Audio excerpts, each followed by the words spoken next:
listening to the Holy Bible 1-Year Challenge with Master Storyteller Michael Wood, featuring the easy-to-read version and used by permission from Bible League International. Enjoy the show! Hello, everyone. Welcome to Day 44. We're continuing in the book of Exodus. God's people have left Egypt. They have left slavery. But they are not left alone in the desert to fend for themselves. God uses supernatural events to guide them through the desert. But you can imagine Egypt is quite a different place without the Hebrew slaves around. Perhaps the dishes start piling up in the sink. And that's when people start thinking again, hey, we kind of had a good thing going. So Pharaoh decides to go grab all the Hebrews and drag them back to Egypt. But first you got to catch them. And that means venturing out into the desert. And I would venture to say, not just a desert, but God's country with God's rules. We're also continuing in the book of Matthew. Jesus is hanging there on a cross. He's already been tortured and beaten. The charges above his head, the King of the Jews. And as people watch this would-be Messiah die, they're all just waiting for something to happen. But little do they know that as Jesus dies there on the cross, the biggest demonstration of power from God that anyone has ever seen is about to happen. If you enjoy the show, visit me at patreon.com/storymaster. You'll find the link in the description box below. By contributing as little as $1 per month, you will enable me to continue this ministry, and you'll get cool rewards too. Together, we're going to get through the Bible in 1 year. Let's get started. Exodus chapter 13. Then the Lord said to Moses, "You must give me every male in Israel who is his mother's first child. That means every firstborn baby boy and every firstborn male animal will be mine." Moses said to the people, "Remember this day. You were slaves in Egypt, but on this day the Lord used his great power and set you free. You must not eat bread with yeast. Today in the month of Abib, you are leaving Egypt. The Lord made a special promise to your ancestors. He promised to give you the land of the Canaanites, Hittites, Amorites, Hivites, and Jebusites. After the Lord leads you to the land filled with many good things, you must remember this day. You must have a special day of worship on this day during the first month of every year. For 7 days, you must eat only bread without yeast. On the 7th day, there will be a great festival to show honor to the Lord. So for 7 days, you must not eat any bread made with yeast. There must be no bread with yeast anywhere in your land. And on this day, you should tell your children, 'We are having this festival because the Lord took me out of Egypt.' This festival will help you remember. It will be like a string tied around your hand. It will be like a sign before your eyes. This festival will help you remember the Lord's teachings. It will help you remember that the Lord used his great power to take you out of Egypt. So remember this festival every year at the right time. The Lord will lead you into the land he promised to give you. The Canaanites live there now, but God promised your ancestors that he would give you this land. When that happens, you must give to the Lord every firstborn son, and every firstborn male animal belongs to the Lord. You may keep a firstborn donkey if you buy it back from the Lord by offering a lamb. If you don't buy the donkey with the lamb, you must break the donkey's neck. But you must buy back every firstborn son. In the future, your children will ask you why you do this, and they will say, "What does all this mean?" And you will answer, "The Lord used his great power to save us from Egypt. We were slaves in that place, but he led us out and brought us here. In Egypt, Pharaoh was stubborn and refused to let us leave. So the Lord killed every firstborn in all the land. The Lord killed the firstborn males, animal, and human. That is why I give every firstborn male animal to the Lord. And that is why I buy back each of my firstborn sons from him. This is like a string tied to your hand, like a sign in front of your eyes. It helps you remember that the Lord brought us out of Egypt with his great power. When Pharaoh made the people leave Egypt, God did not lead them on the road that goes through the land of the Philistines. That road along the coast is the shortest way. But God said, If the people go that way, they will have to fight. Then they might change their minds and go back to Egypt. So God led them another way through the desert by the Red Sea. The Israelites were prepared for battle when they left Egypt. Moses carried the bones of Joseph with him. Before Joseph died, he made the Israelites promise to do this for him. He said, When God saves you, remember to carry my bones with you out of Egypt. The Israelites left Sukkot and camped at Etham. Etham was near the desert. The Lord led the way. During the day, he used a tall cloud to lead the people, and during the night, he used a tall cloud of fire to lead the way. This fire gave them light so that they could also travel at night. The cloud was always with them during the day, and the cloud of fire was always with them at night. Exodus chapter 14. Then the Lord said to Moses, Tell the people to go back to Pit Hahiroth. Tell them to camp between Migdol and the Red Sea, near Baal Zephon.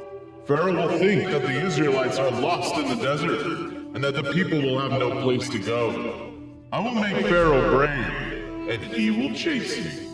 But I will defeat Pharaoh and his army. This will bring honor to me. Then the people of Egypt will know that I am the Lord. So the Israelites did what he told them. Pharaoh received a report that the Israelites had left. When he heard this, he and his officials changed their minds about what they had done. Pharaoh said, Why did we let the Israelites leave? Why did we let them run away? Now we have lost our slaves. So Pharaoh prepared his chariot and took his men with him. He took 600 of his best chariots and all the other chariots of Egypt. There was an officer in each chariot. The Israelites were leaving with their arms raised in victory. The Lord caused Pharaoh, the king of Egypt, to become brave, and Pharaoh chased the Israelites. Pharaoh's army, with all his horses, chariots, and drivers, went to stop the Israelites. They caught up with them while they were camped near the Red Sea at Pit Hahiroth, east of Baal Zephon. When the Israelites saw Pharaoh and his army coming towards them, they were frightened and cried out to the Lord for help. They said to Moses, Why did you bring us out of Egypt? Did you bring us out here in the desert to die? And we could have died peacefully in Egypt. There were plenty of graves in Egypt. We told you this would happen. In Egypt we said, Please don't bother us. Let us stay and serve the Egyptians. It would have been better for us to stay and be slaves than to come out here and die in the desert. But Moses answered, Don't be afraid, and don't run away. Stand where you are and watch the Lord save you today. You will never see those Egyptians again. You will not have to do anything but stay calm. The Lord will do the fighting for you. Then the Lord said to Moses, Why are you still crying to me? Tell the Israelites to start moving. Raise the walking stick in your hand over the Red Sea, and the sea will split. Then the people can go across on dry land. I have made the Egyptians brave, so they will chase you. But I will show you that I am more powerful than Pharaoh and all his army with their chariots and teams of horses. Then Egypt will know that I am the Lord. It will honor me when I defeat Pharaoh and all his chariots and horses. Then the angel of God moved to the back of the people. The angel was usually in front of the people, leading them. So the tall cloud moved from in front of the people and went to the back of the people. In this way, the cloud stood between the Egyptians and the Israelites. There was light for the Israelites. There was darkness for the Egyptians. So the Egyptians did not come any closer to the Israelites that night. Moses raised his hand over the sea, and the Lord caused a strong wind to blow from the east. The wind blew all night long. The sea split, and the wind made the ground dry. The Israelites went through the sea on dry land. The water was like a wall on their right and on their left. Then all of Pharaoh's horses, chariots, and drivers followed them into the sea. Early that morning, the Lord looked down from the tall flaming cloud at the Egyptian army. Then he made them panic. The wheels of the chariots became stuck. It was very hard to control the chariots. The Egyptians shouted, "Let's get out of here! The Lord is fighting against us! He is fighting for the Israelites!" Then the Lord told Moses, Raise your hand over the sea to make the water fall and cover the Egyptian chariots and drivers. So just before daylight, Moses raised his hand over the sea, and the water rushed back to its normal level. The Egyptians were trying to escape the water, but the Lord swept them into the sea. The water returned to its normal level and covered the chariots and drivers. The whole army of Pharaoh that had followed the Israelites into the sea, none of them survived. The Israelites crossed the sea on dry land. The water was like a wall on their right and on their left. So that day, the Lord saved the Israelites from the Egyptians. Later, the Israelites saw the dead bodies of the Egyptians on the seashore. The Israelites saw the great power of the Lord when he defeated the Egyptians.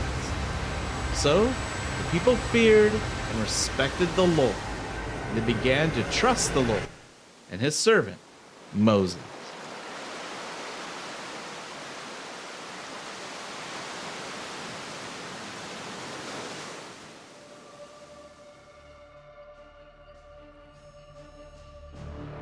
Matthew 27, verses 45 to 66.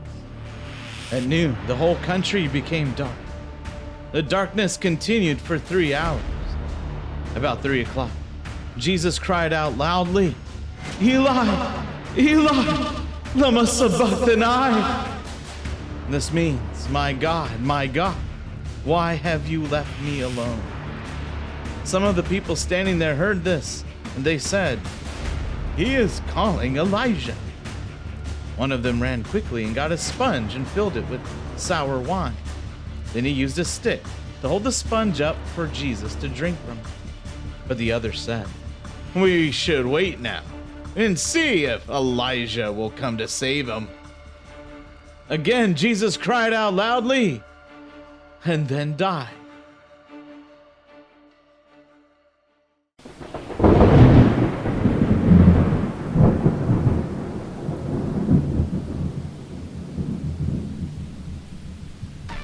When Jesus died, the curtain in the temple was torn into 2 pieces. The tear started at the top and tore all the way to the bottom.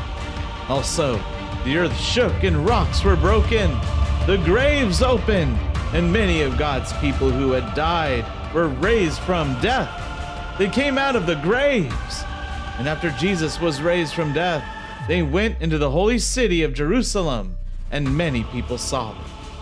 The army officer and the soldiers guarding Jesus were terribly frightened by the earthquake and everything they saw happening. They said, So, he really was the Son of God.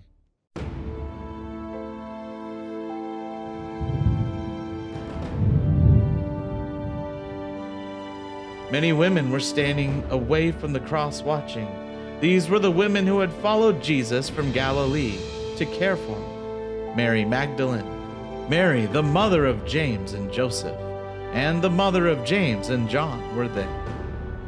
That evening, a rich man named Joseph came to Jerusalem. He was a follower of Jesus from the town of Arimathea. He went to Pilate and asked to have Jesus' body. Pilate gave orders for the soldiers to give Jesus' body to him. He took the body and wrapped it in a new linen cloth. Joseph put Jesus' body in a new tomb that he had dug out of a wall of rock. Then he closed the tomb by rolling a very large stone to cover the entrance. After he did this, he went away. Mary Magdalene and the other woman named Mary were sitting near the tomb. That day was the day called Preparation Day. The next day, the leading priests and the Pharisees went to Pilate. They said, Sir, we remember that while that liar was still alive, he said, I will rise from death in 3 days.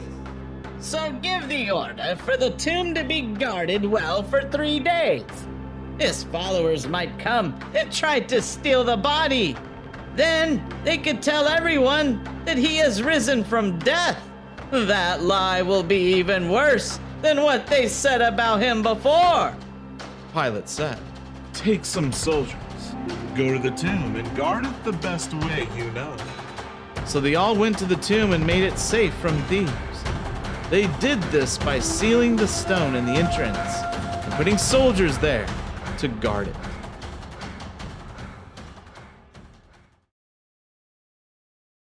Proverbs chapter 4, verses 20 to 27. My son, pay attention to what I say.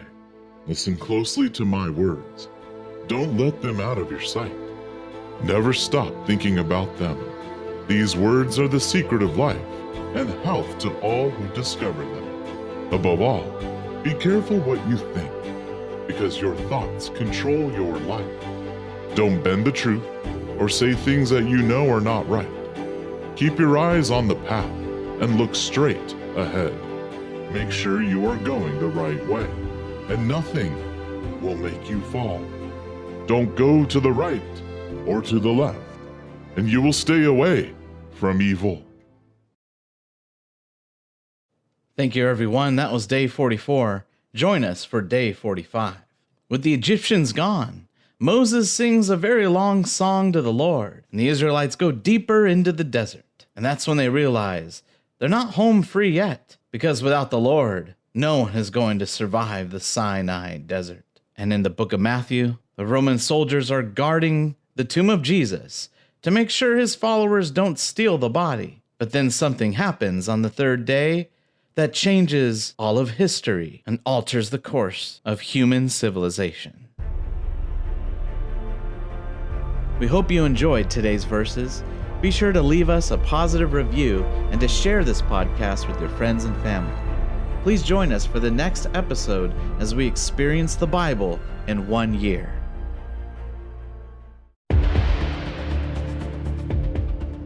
Did you know we offer online courses in creative writing, literature, and web design? Visit us at storymaster.online to learn more.